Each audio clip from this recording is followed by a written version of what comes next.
so between the ages of 14 to 17, washing cars in your local area, up to 70 clients, £350 per week. Yeah. So what was the next business endeavor for Well, you? let's just launch it by saying what it was called. And it was KJLH, which are my initials, valeting services. And if you don't know what valeting is, it's washing cars. Fantastic. Basically, the summer of selling rocks, I enjoyed that money, but of course it was only a summer. Of course, you then go back to school. I enjoyed selling, and I loved washing cars. And I would wash my parents' cars like twice a week. Like, do you want the car washing? No, it's clean. Oh, I'll wash it. Okay, fine. And then gradually my neighbours would see what I was doing. And then the person over the road that bought the rocks was like, oh, we could do with our cars washing. And it would be like a Saturday afternoon or Saturday morning before we go out, like wash a few cars. The more you do, the more money I earned, the more clients saw me. Word of mouth grew. My mum was incredible because she would go to the shop or whatever and she'd say, oh, if you need your car washing.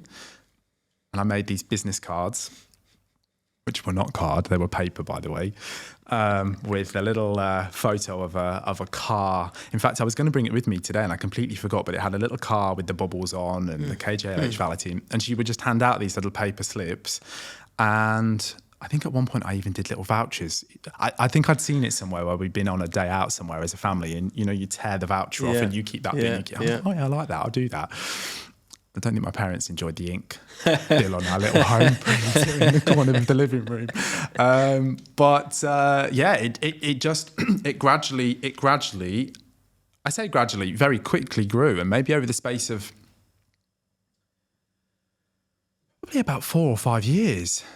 I started when I was about 12 or 14. No, I started when I was 14. And I remember starting initially and just having the box that I would carry to the neighbours' houses. And we're talking like 3 or 4 doors away, so it was easy to do. And then I spent some money on getting a jet wash so that I didn't have to like manually clean the cars. Because I think, if I get a jet wash, then like the customers will see that I'm a bit more professional. So maybe I'll be able to charge a bit more and I'll be able to do the cars quicker and everything else. And this is at 15. This is like started at 14 and then you did it for how long, you said?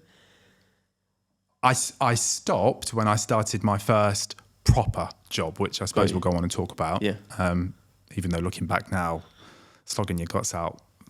That is 100% a proper job. And I told you last time, that counts as one of your jobs. It should be on your LinkedIn, actually, or your I should CV. definitely put it on there. Yeah. But I did that really until I was 17. So we're talking 3 or 4 years. Got you. Yeah. Because it gradually went from a little plastic box to a sack barrow that I would clip on with not cable ties, bungee ropes. Bungee rope, yeah. To then put it in the back of my car. And so how much were you earning per week at the peak of this valet service? Well, probably should start off by saying that I would wash the cars for £5. Okay. If it was a bigger one, you might get a couple of quid extra or whatever, but it was £2.50 in and it was £2.50 on the outside. Mm-hmm. So you're earning a £5 per car. And most people would, I guess looking back on it now, feel a bit sorry for you. So they'd be like, oh, yeah, I'll have both. Yeah, that'll be fine. And I was at one point doing a round of 70 clients. And some clients had more than one car. So yeah, at the peak, you're earning 350 quid. So between the ages of 14 to 17, washing cars in your local area, up to 70 clients, £350 per week. Yeah. I mean, that is... yeah. And it's only really when we spoke the other day that you look back and you think, why did I stop? But I stopped because society and the people that you had around you were like, you should get a proper job.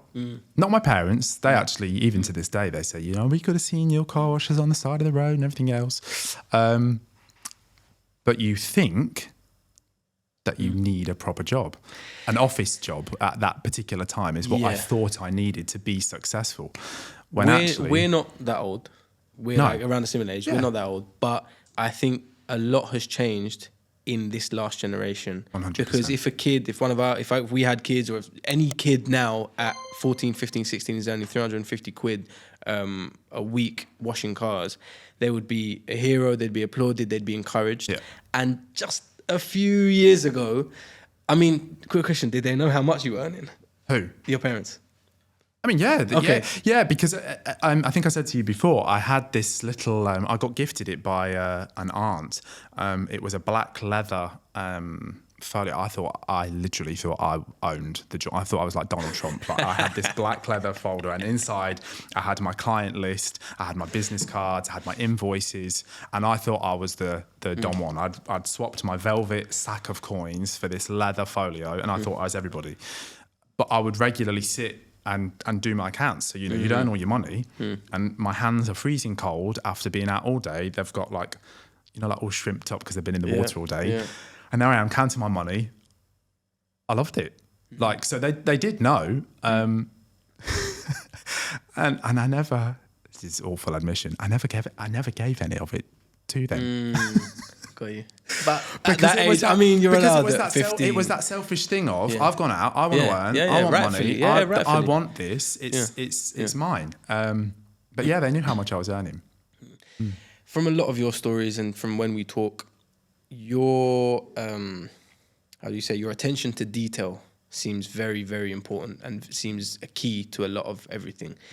It's just something you're born with? Was it something someone told you about? Not told you about, but is it just something you were born with, would you say? It's ingrained in me. Got you. And I wish it wasn't sometimes, because that strive for perfectionism can have a negative effect on Anything. on me, and sometimes on those people around me, because I expect sometimes too much from people, whether that's loved ones or family or friends or colleagues. But then in the same breath, if it's managed, and when I say managed, I'm talking about self-evaluation, checking in with yourself, then actually I think it can be a good thing. I like to feel good, and that perfectionism allows me to do that. But I think it has to be managed in the right way, because otherwise you can send yourself insane, which I have done at points. Okay. Hence, you pull yourself back and go, no, Cam, check yourself.